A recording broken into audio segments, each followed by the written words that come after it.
Good morning, everybody, and thank you very much for joining us today for our January 2013 first of the year. This is PressFeed's webinar. We do one every month, and this is our first one for 2013. And we are absolutely delighted to have with us today Lisa Beyer from the Beyer Group. Welcome, Lisa. Thanks, Sally. I'm happy to be part of it, and Happy New Year to everybody. And thank you for taking time. I know you're traveling today, and we really appreciate you spending this hour with us. No problem. I'm happy to be here and love doing this kind of thing, especially with you. Okay, terrific. So today we're going to be talking about the power of visual content. And there really has been a big sea change and a shift in content towards the visual. When I first got involved in doing content on the internet, it was pretty much all text, and it was mainly dictated by access. And I'm sure we all would have wanted to do photographs and images and video if we could, but it just wasn't there. The ability to do it was just not there. And as the bandwidth and the technology has advanced, so it has become more and more possible for us to do visual content. Let me just get this slide to move. There we go.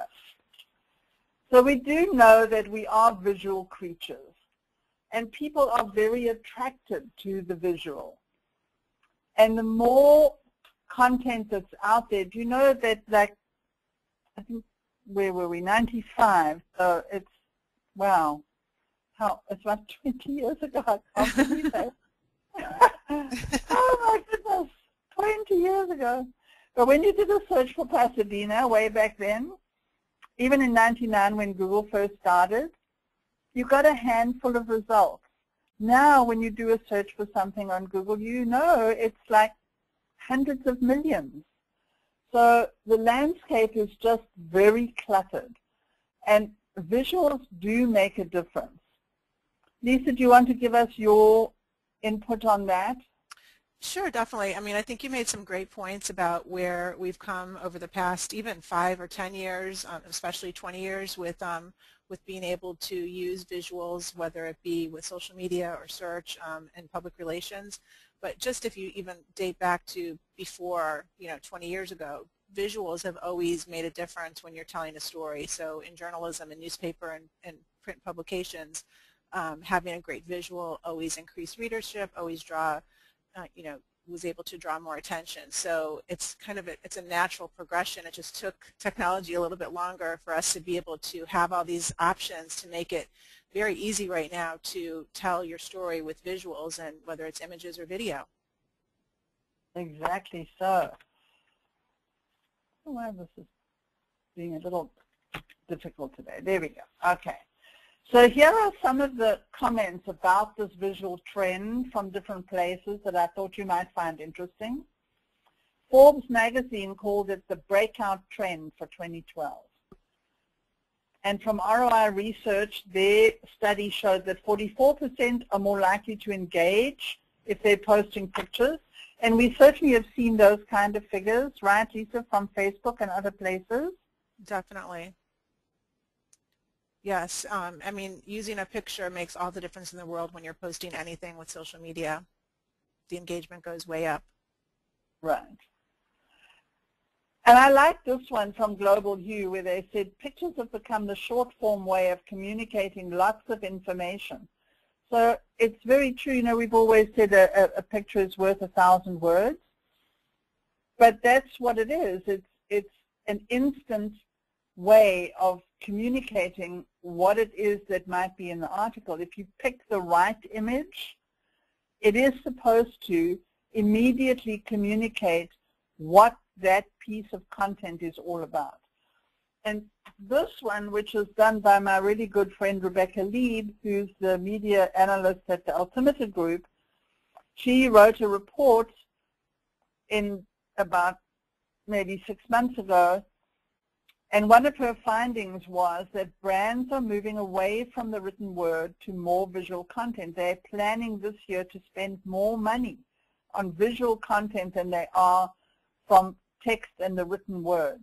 So that's a big change, particularly for content creators and PR people. You know, from our point of view, that one of the core skills has always been great writing. You have to be able to write well. Not that that's going to go away, but as brands are going to move towards more visual content, this is something that hasn't always been a core skill for PR people. And it's something that maybe we need to think about, because otherwise maybe this content is going to disappear out of our purview.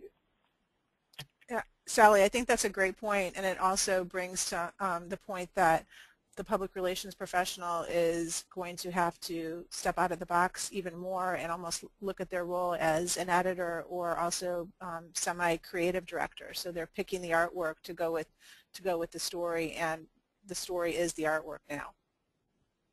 Exactly so. So there are a whole bunch of new skills that we need to take that bigger picture and expand our view of what our role is.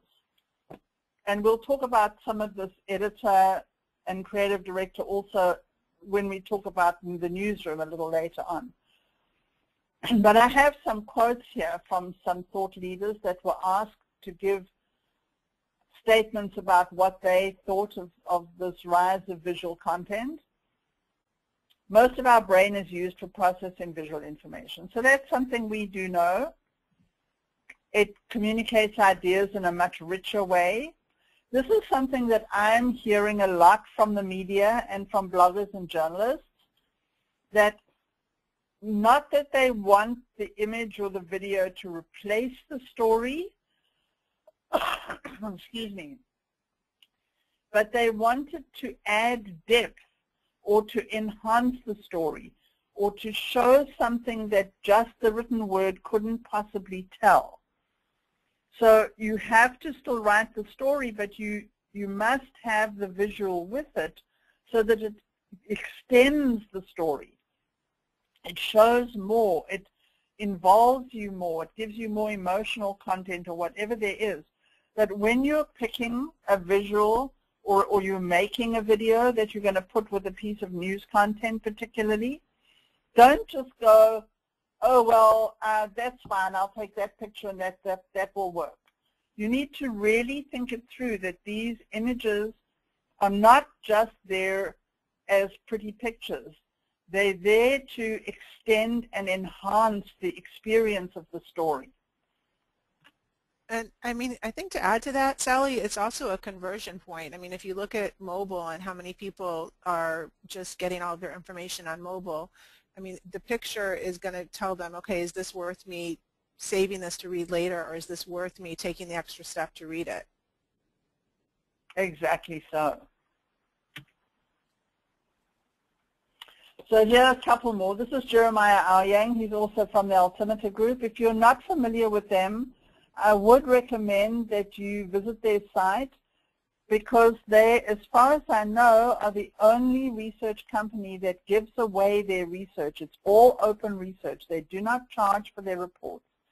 So a lot of these guys are ex-Forrester research people, and they do wonderful work, and you can get fantastic information from Altimeter Group research reports, and they're completely free for you to download. So Jeremiah said, visuals are a response to the vast amount of information. It's an easy snapshot way to absorb and grasp the information. And then the last one is, particularly video is going to be huge, but, big but caveat there, it needs to be done right. So that's what I was talking about earlier. One of my clients last year said to me they had made a video that they had sent out with a news release, but it didn't seem to make any difference. But when we looked at the video itself did not enhance, extend, whatever to the story. It was actually a pretty boring video. So no, the media didn't pay attention to it. Your visuals really need a lot of thought. This is a skill. It's not just give me a picture, slap it on the press release, put it on the wire, I'm good to go. There's a whole skill that goes with creating these visuals and making sure that they are really giving you this response. They are the snapshot. They are giving you that immediate idea, or they're adding to the story in some way. And all of this is totally proven by the analytics. So here's one from MTV. When they posted a group of images on Facebook, they got 13 times more engagement and sharing, and they reached 6 times more fans with this content. And this is really important, and we're going to talk about the new Facebook search that was just announced yesterday. Still very, very new, hasn't really been launched. It's not out there yet, but you do need to know about it, and you need to start thinking about it, and why this content and the way that you do your content with the visuals is getting more and more important. So even now with Facebook the way that it is, you definitely get more engagement and sharing, and that's going to become incredibly important once the Facebook search, the graph search they call it, really is launched and is active. So here are just some other stats. 95% of people say visual content for online marketing is really important, that 89% are planning to use more of it, and it's very critical for traditional marketing. So you have to start looking at integrating all of these things. And again, as we've said, you get the good engagement, particularly on social media. And this is interesting that it's the images, 44.5% with images, you get more engagement, 33% with video, and 19% with infographics. And there are many tools. Carry on, Lisa, yeah? I was just going to say that's good to know, because you know, I see all these blog posts and everybody talking about, oh, we have to do an infographic to make it engaging, and infographics can take a lot of time and resources and money to create, where so you know, the easiest one, the picture, the image, is the one that's getting the best visual engagement. So that's good. You know, that just shows that it doesn't have to take a lot of resources to get the best engagement. Right. And here again, you see the 80% are planning to spend more money on their visual content in 2013. Just on the going back to infographics, there is a tool that you can use. It's called PictoChart. It's P-I-K-T-O chart, PictoChart. It's a little kind of, you have to get used to it. When I first started using it, it drove me crazy. But once I really figured out what I was supposed to be doing, I can actually make an infographic now very easily with their templates within a half an hour. Whereas before I was having to outsource it to a graphic artist, and it would cost me maybe $150, $200, $300 to have an infographic made. If you have somebody in your office who's a little bit savvy, you can teach them to use, or they can learn to use PictoChart, and you can get it done pretty quickly. So these again are just those stats, all about the visual content. So here's some figures that are from Facebook. The photographs generate higher engagement than the average post. So you will get 53% more likes and 104% more comments.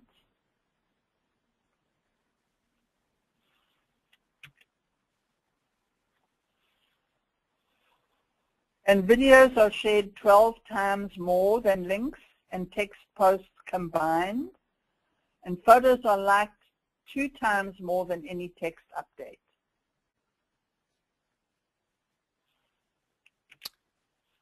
Sally, one of the tips that I like to give out for posting photos with the Facebook posts is to actually not just go with the photo that comes with maybe the link that you're talking about, if it's from a blog or from some sort of a publication or from your own blog, to actually upload the photo and then put the story into the post. That way you get the larger image and you get more exposure, and definitely adds to the comments, the likes, and the shares. Yeah, definitely. So the way that you would do that is when you put your post in and you put the link, it will add the little picture underneath, but there is a little X there where you can click the X and take that out, and then you can go and add the picture from the blog post itself, so you get a much bigger picture. That definitely works. And it's even a way to work around, let's say you have an existing blog that you don't have control over for your company that you want to use for content, and maybe they have very boring pictures. It's a way for you to add your own image and make it even more exciting and more visual if it's already using an image that you don't like, or you know, you can mix in different images to get to tell different messages from the story. Absolutely. And this is all really important with what Facebook is doing, because the more shares and likes that you get, the more likely you're going to be found and discovered in their new search program.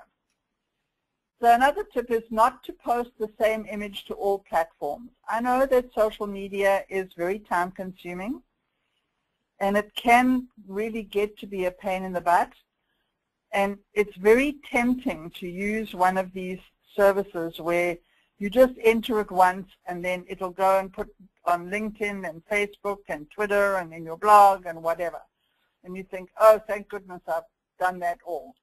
But just bear in mind that every one of those places is slightly different. Twitter has a different community to Facebook.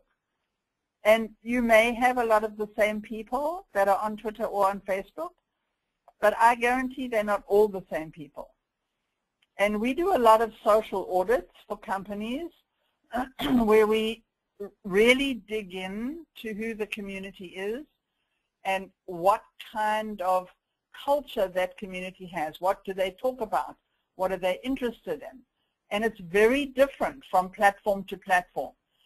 So if you have communities on StumbleUpon and Reddit and Facebook and a Tumblr blog and your own corporate blog and Facebook and Pinterest and wherever, and you just put the same picture all over, you're missing a lot of good engagement.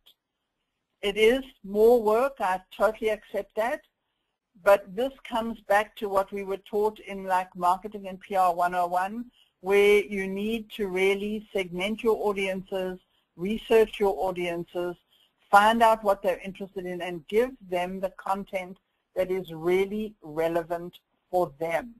Because when you do that is when you get the sharing and the engagement.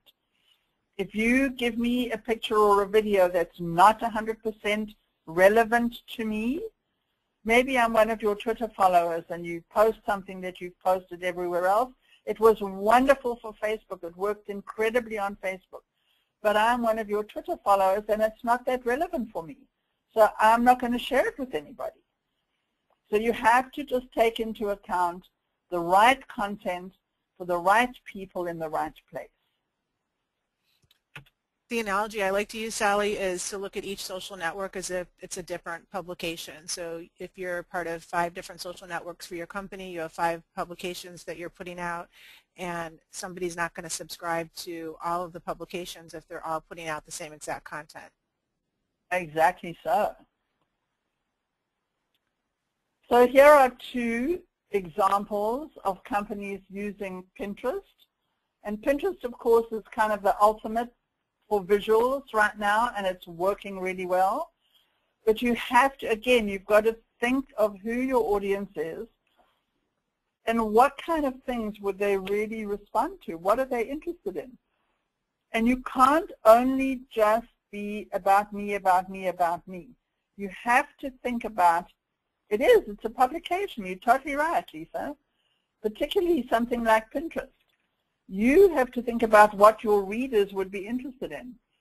If you are producing a magazine, if you don't give them stories and pictures that they're interested in, they're not going to come and buy your magazine.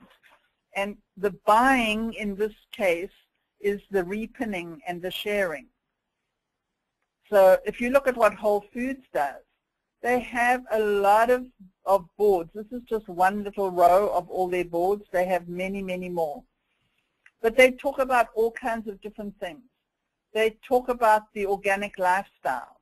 They talk about all the kinds of things that somebody who shops at Whole Foods, their entire lifestyle and what they would be interested in. So from your point of view, if you're going to be on Pinterest, you have to do the same thing. You have to have a strategy for every single platform. And you have to say, what am I doing here? Why am I doing this? Who are the people that I'm trying to reach? What are they going to be interested in? How do I give them visuals that are going to grab them and get some kind of a response out of them? Because the point of doing all this content is to generate response and conversation. You want them to repin, you want them to respond to you, you want them to comment. And that's only going to happen if you really give them good content. So it's not only for the B2C. Pinterest works really well for B2B as well. You just have to make sure that you are doing your publication for the right audience and giving them the right content. There's a lot that you can do. You could talk about how your products work. You could give tips about how to use them. You could do all kinds of things. Just think about what kind of problems your product or service solves for your customers, and then produce that kind of content that would be helpful and useful to them. Lisa, any comments about B2B and visuals? Well, I think for B2B and visuals, Pinterest and also Instagram are great opportunities for the B2B companies to get more visual, get more creative, because they might be stuck with a very boring website, and maybe the PR department really can't do anything about the website's content and what it looks like, but Pinterest and Instagram give opportunities for the B2B to really get creative and show behind the scenes of what's happening and show close-ups of different products, you know, show something coming off an assembly line or coming out of a conference or something like that, where, you know, normally B2B is extremely boring, but this is a way to make it exciting. Right. So just going to Facebook,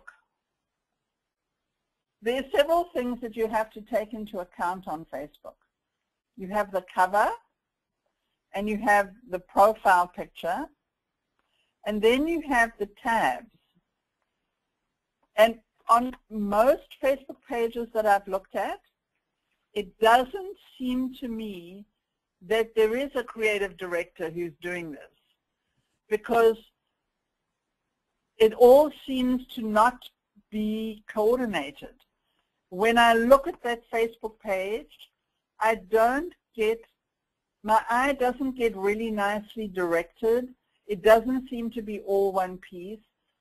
This is a very good example of how to do it right. This is Lexus, because even their tabs at the bottom all have the same kind of look. Nothing disturbs me about this. It's all kind of one piece and it all fits together. But I've seen far too many where every little tab is a different color, a different style, a different picture. There's 19 things going on the cover. It doesn't fit in with the logo picture. So that when you look at it, it just disperses your attention completely, rather than drawing you in and getting that conversion where you would look at the, either click on one of these tabs or go down into the timeline and start responding to their content. So even here they've posted this kind of a picture. Look what they're getting. 376 people shared it. Oh, nearly 9,000 people liked it. Now one of the things of Facebook is called EdgeRank, and that is their algorithm that shows how popular your post is and how many people they're going to show it to. Because I'm sure you've read that Facebook says that on average your content is seen by only 16% of your fans. So that's not that exciting. I mean, you've spent so much time, you maybe even now have hundreds of thousands of fans, and yet when you post something, it's only going to be seen by 16% of them. That's a bit of a sad stat. But in their edge rank, it's several things. It's affinity, which means how many people have liked you and how many people like your post. And even under the comments, people like the comments. So it's all the liking that goes on all over the place. And then the second part of it is weight. And weight is a combined thing of how many people liked it, how many people commented, and how many people shared it. So on this one, your comments are 133. You can see here on the right, 2 of 133 by the comments. You've got 376 people shared it, and 8,838 people liked it. That means this post is going to be seen in a lot of people's news feeds, because that has a tremendous amount of weight. But you have to get that kind of engagement, you have to be posting excellent content. And consistent. This is the whole, carry on, Lisa, yeah? I was just going to add to that, consistently. So excellent content really won't work if it's once a week or once a month or once every other week or even twice a week. It really needs to be like you're publishing a newspaper or a magazine, and they can expect something new to be delivered once a day. Yeah, and you're right. It's got to be consistently excellent. So even if you're doing it consistently, but 1 is good and 3 are bad, again, I know this is a whole new view of things, and it's different, and it's a lot of work. But you do need this content strategy approach. You've got to look at this as a publication. You've got to figure out an editorial calendar. You've got to have a whole team producing this content, and you've got to know how to produce really good visuals.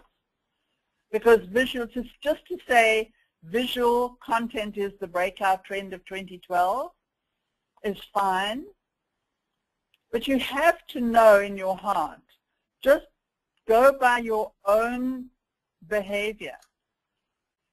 You don't share or comment on something that doesn't actually grab you. It's not relevant, interesting, amazing. You look at the picture and you go, wow, that's incredible. And immediately you'll go, like it, share it, send it to my friends, comment on it. But otherwise, if it's just like me, you'll go, meh, and off you go. That'll be the end of that. So Tumblr is a blogging platform that a lot of companies are using because it is very visual, and it lends itself to a lot of visuals, but again, you have to produce the quality of the visual. This is from Adidas. It's also on Tumblr, but you can see they've just done a lot of interesting visuals. And then we get to video. Video is really, really important. More and more people are watching video. When it first started, it was considered to be, well, it's lots of young people watching silly cat videos, but we're way, way past that. In the last 6 months, there have been figures coming out that show CEOs are watching videos prior to making business decisions. So for all kinds, B2C, B2B, young, old, C-suite, the receptionist, everybody is watching videos, and they are watching brand videos. Now, Red Bull really is kind of the pinnacle of this kind of content.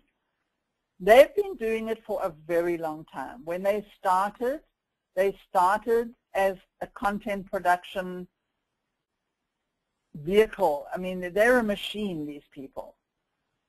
But look at the kind of views that they've had. 526 million views on their videos. Over 1 million subscribers.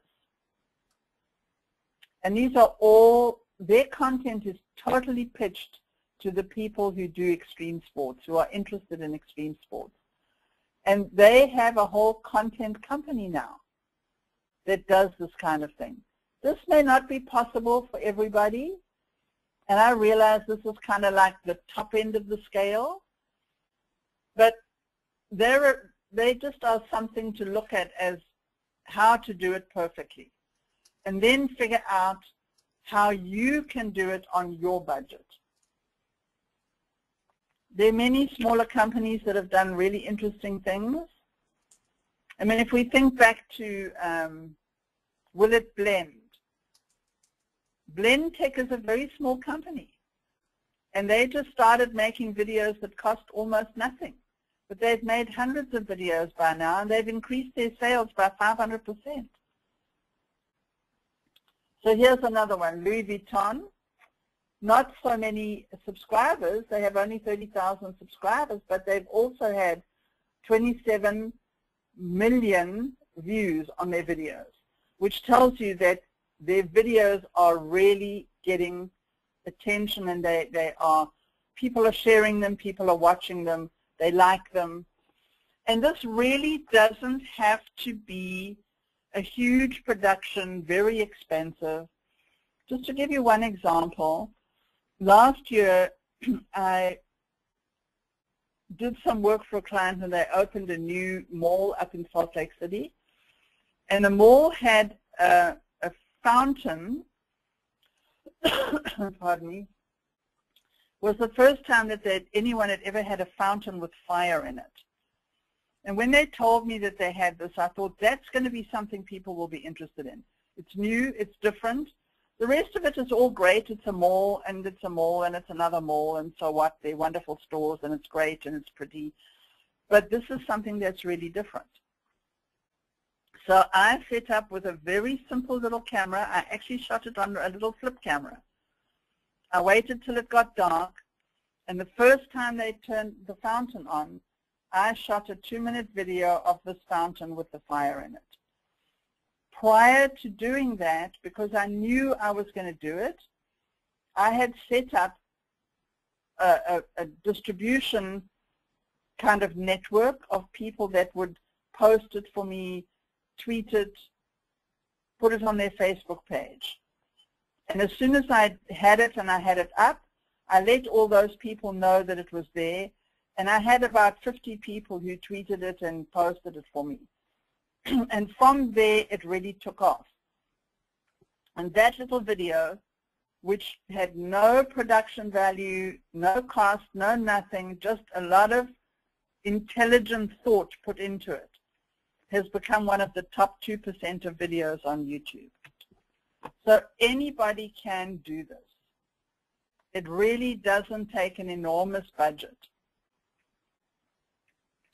I like this one because I just like the way they've laid it out. It's very clean. Anything you'd like to say about video, Lisa?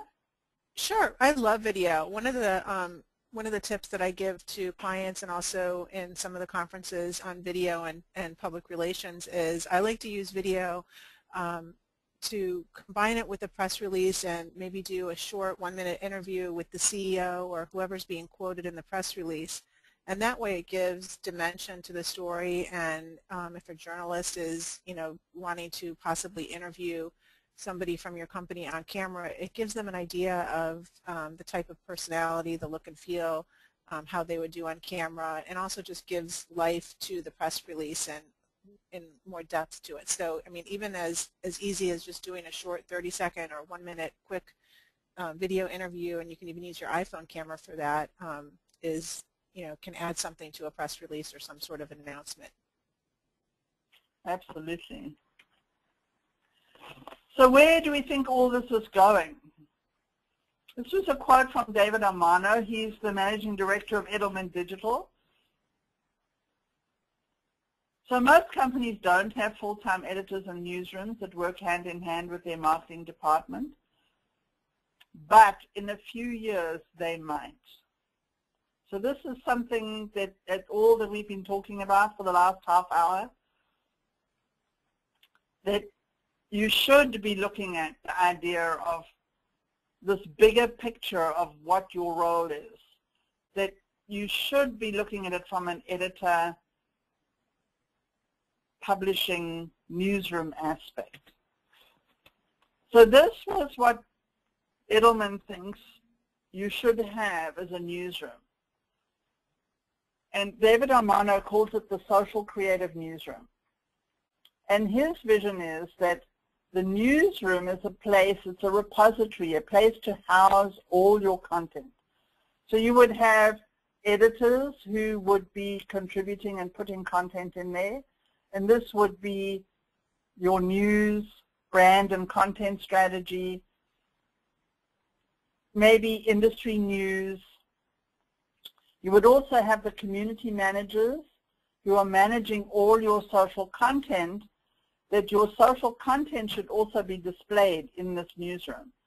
And they can give you some input in terms of the measurement and the analytics and what's working and what's not working and what's getting engagement.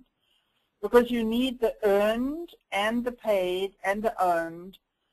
So the earned is when you get, obviously in the media or blog post, somebody else is posting as a result of something you've done. There are a lot of paid things that public relations can be doing now. In the past, paid was not that much of what we did, but there are lots of opportunities for paid content within the PR sphere, even just things like sponsored stories on Facebook or tweets or sponsored discovery stories in StumbleUpon. And then on the other side, the creative producers, as we've been talking about, because it's not only the written word anymore, we've got to have the video and the infographics and the images, and you need to be able to manipulate those images, make, even on Facebook, to do things like when you post a question, don't just type it in, make it into a graphic. And that can be done very easily. You can use a little tool like PicMonkey. And it's kind of like the idiot's version of Photoshop. I love PicMonkey. Isn't it wonderful? Yeah. I love PicMonkey. It's kind of a secret because, weapon. You know, like you were saying, when you want to use a picture and put it into Facebook, it needs to be a certain size, otherwise it doesn't fit into the timeline. And you can just throw it into PicMonkey and say, change it to 400 by 400. Bing, it does it, that's it, you're done. It's marvelous. So for things like formatting and content optimization, all of this is going to come out of your creative producing side, and all of this has got to go into your newsroom. And he made a really amazing statement, and he said, if you do not have a newsroom like this, within a year, you're going to regret it. So if your newsroom looks like this, which I hate to say an awful lot of newsrooms do, which is just pretty much text, not much visual. Some of the press releases are even in PDFs, which journalists hate. There's nothing much to really attract you to this. Can I add to that? Not only do journalists hate it, but search engines can't read it either. It's not doing you any good. PDFs, yeah, right. Yeah. So this was a study that we did last year, and we went and had a look, looking at all the features that journalists and bloggers ask for in a newsroom today. We went to go and see who has them. So the orange line is the Fortune 100, the green line is Fortune 500, and the brown line is the Inc. 500, which are the fastest growing companies in America, the Inc. 500. So we know they're doing well because they're growing, they're the fastest growing companies. But in terms of PR and producing content for the media, they really are not doing that well. So you can see that the Fortune 100 newsrooms are not that badly off. They do, a lot of them have image and video galleries. It definitely should be more, but it's by far outstripping anybody else. And connecting to their social content, they're also, at least 60, a little over 60% of them are doing it. But as soon as you get into the Fortune 500 or the Inc. 500, those numbers just drop way down. Very few with an image gallery. Very, very few with a video gallery. And then embed codes. An embed code is the thing that allows a journalist or a blogger to take your image or your video and with one click copy and paste and have it appear on their site or their blog. 80% or more of the websites, media websites, journalists and bloggers ask for embed codes because that's how they're going to share your content. And very few of the companies have this available. In terms of exec bios, they also are looking for experts, because experts are something that the journalists really want. Even the smaller companies, not even 40%. Sharing. Pew Research made a statement that said the one factor that most impacted the news media in the last decade was search, and the one that is going to affect it most in the next decade is the sharing of news. And yet sharing features in the newsrooms are horribly lacking.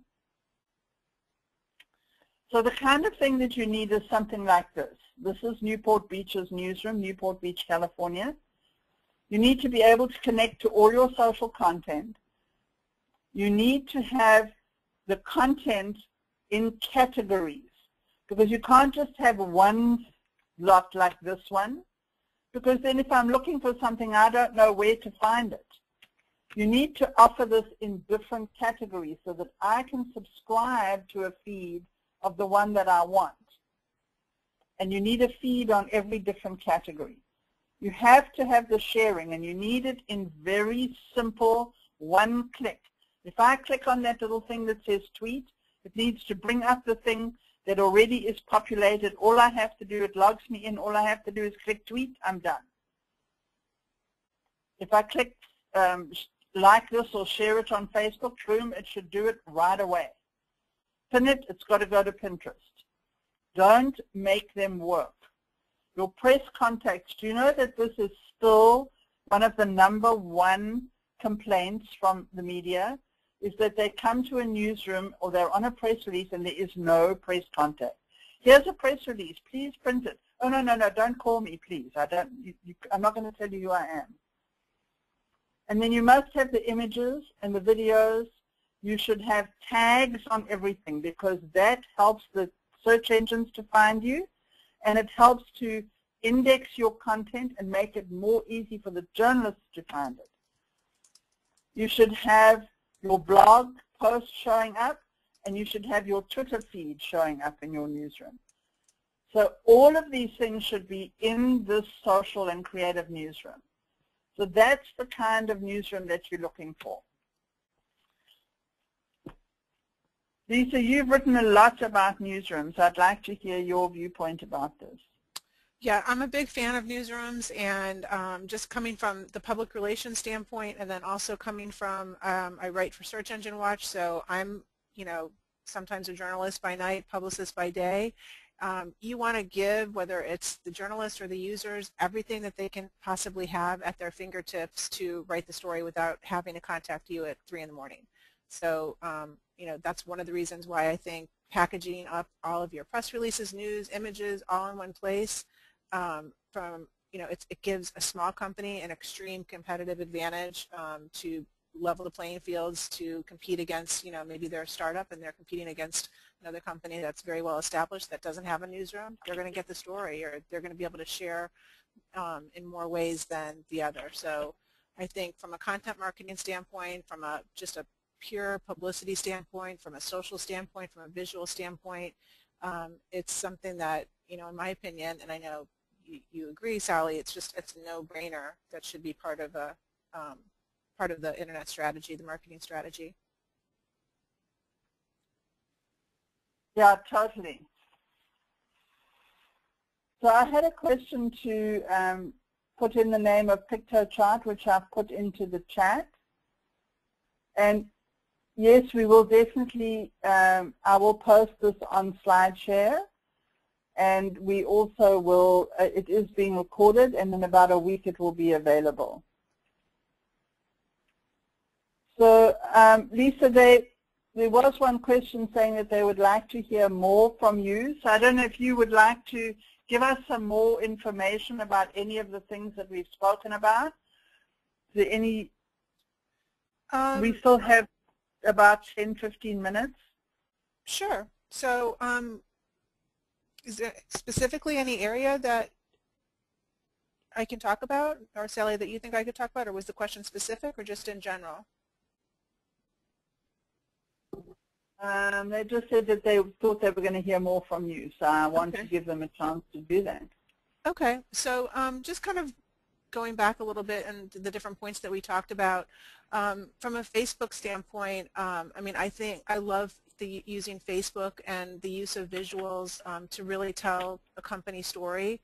And you know, some of the things that you touched on, I just will talk a little bit more about, as far as using a Facebook post and then coupling that with a sponsored story and promoting that with a paid, supplementing that with some paid exposure. It really, really makes a difference to reach more of the news feed. You know, let's say you have 25,000 fans.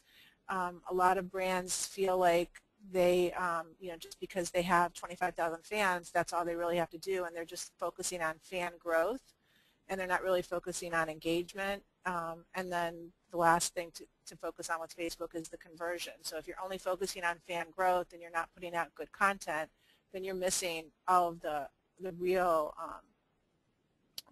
possible return on investment that Facebook can bring you. Because if you've built a fan base with the right kinds of fans that are genuine and authentically liking your brand because they like your brand, then that's an opportunity to convert those potential prospects into customers, whether they're going to buy your book or buy your service or buy your product, or just be loyal brand ambassadors for you. So I think, you know, if you're in the public relations field, I mean, we're natural-born content creators. We're creating content that just comes naturally. Coupling that with a visual and then putting that out on Facebook in a very consistent way, we can be extremely powerful to our clients or to the companies that we work for. So I think with Facebook, just focusing on content that's going to create engagement for the fans that you already have and possibly grow your fans. And then looking at, okay, so we're creating this engagement, what can we do to turn this into some sort of a sale or some sort of a conversion point, whether it's you're collecting an email address through a contest, and that might be one of the tabs, Sally, that you were talking about earlier in the Lexus example, is we're collecting data that we can then use in other ways to remarket to the fans. So public relations and the visuals that we're using can really make a difference in the results that we're trying to achieve, whether it's for the client or for the agency.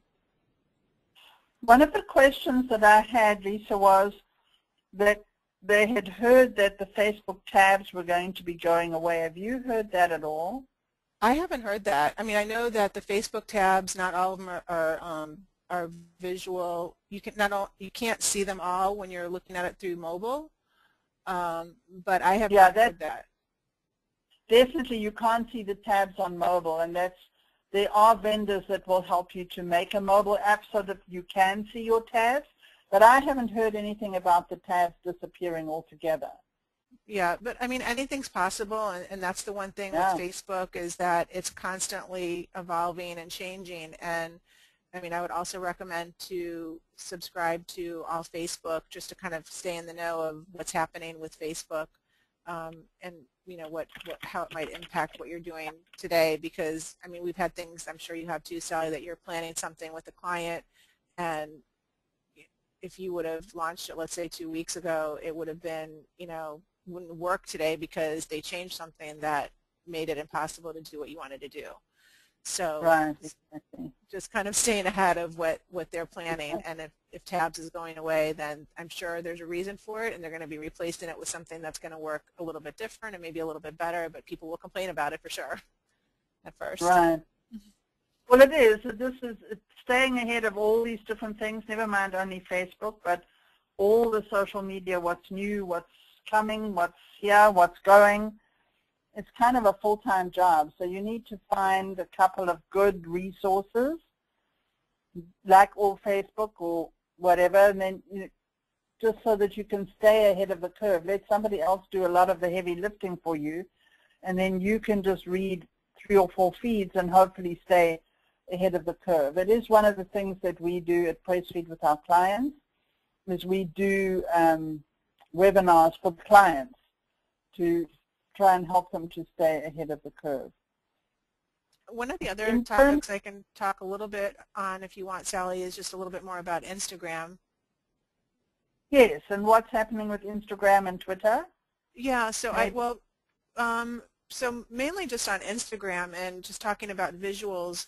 I mean, Instagram, especially for B2B companies, can be used very creatively and very strategically to really give kind of a behind-the-scenes look at what's happening at a company that in other ways might be boring. So I like to use Instagram as an example of, you might not have exciting images to use for your company, and let's say it's just as simple as the president of the company, their headshot, or the VP, there's no headshot, or you want to create something exciting and something more than just that boring headshot or that boring stock image that's somebody in front of a computer smiling back at you. So you can actually curate a library of images through using the Instagram and the filters, and without really maybe being on Instagram, just using it to take these pictures that might have a creative feel to them and might stand out a little bit more in the newsfeed than that boring head and shoulder shot or that boring image of the girl and the guy in front of the computer typing and smiling back at you. Take a real picture in your office of something that's happening and filter it through Instagram and make it look a little bit more creative. Cool. So one of the questions was, could they see the social creative newsroom again? So there it is. Have you seen this, Lisa? No, I love it. I love it. I was thinking while you were going over it that would make just a great story in and of itself, or a blog post. But I think it's right on the money. It's pretty easy to find if you just do a search for David Armano and Social Creative Newsroom. You'll find his post. Okay. Yeah, it's great. Sally, is it possible to integrate Instagram with Pressfeed? Can we bring a feed through that? I would imagine so, seeing we can display any feed pretty much. Yeah. We can display a Flickr feed. Right, right. As long as we can get the feed, it should be okay. I did a story on Search Engine Watch on the different analytic tools that you can use with Instagram. So that's kind of something cool to look at, that if you are going to use Instagram or Pinterest or any of these, I know, Sally, you touched on the analytics, but right now, at least with Instagram and Pinterest, there's a couple different analytics tools that you can use to see if what you're doing is working and measure what kind of engagement and whatever the KPIs might be important to your company. You want to give us some, do you have any names of vendors? Oh yeah, for Pinterest, one that I really like is called pinreach.com, and that's it kind of gives you the your almost the equivalent to your cloud score, but on Pinterest. Okay. There's also, I'm just pulling up my there's Pinfluence, and then WooBox has a cool app that you can use with Facebook if you're going to be having any sort of contest with Pinterest. That WOO box, is that right? Yes. And then the one that I just did the story on that's included that talks about a bunch of different analytics tools is called Nitrogram. And that's an analytics tool for Instagram. Nitro? GRAM. And then a couple others that are measured different types of things. Simply Measured is another one, and Webstagram and Statagram. Right.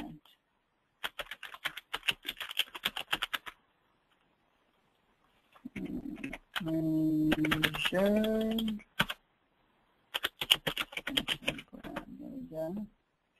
Yeah, and on all our newsrooms we do run Google Analytics, which now has social analytics as well. So you can see what is happening with your material as it's posted to the newsroom, who's referring you, where's the traffic coming from, who picks it up. So the analytics is really important for all of these things. YouTube has, and Facebook, of course, has insights. And it's vital to be watching the analytics so that you can see which content, in fact, is working. It's so important. And I mean, that's what's going to help you, prove to whoever you're needing to get the resources to invest back into social media and back into public relations mixed with social media. You're going to have to use those metrics to say, look, this is what's working and this is what we've been able to achieve because of using visuals in this way, per se. Right. All right. Well, I think that we have answered all the questions, and I'd just like to say thank you again to Lisa for being with us today to discuss the power of visual content and how that fits into the social and creative newsroom, and why it's so important for you to have the visuals and then to curate all of that content in a social and creative newsroom. So thanks, Lisa, very much for spending this time with us. Thank you so much for having me. And thank you, everybody, for being with us today. And we'll see you next month. And we'll be doing, next month's webinar will be with NetVibes on using a social dashboard. Great. I can't wait. Thanks. Thank you. Bye. Bye.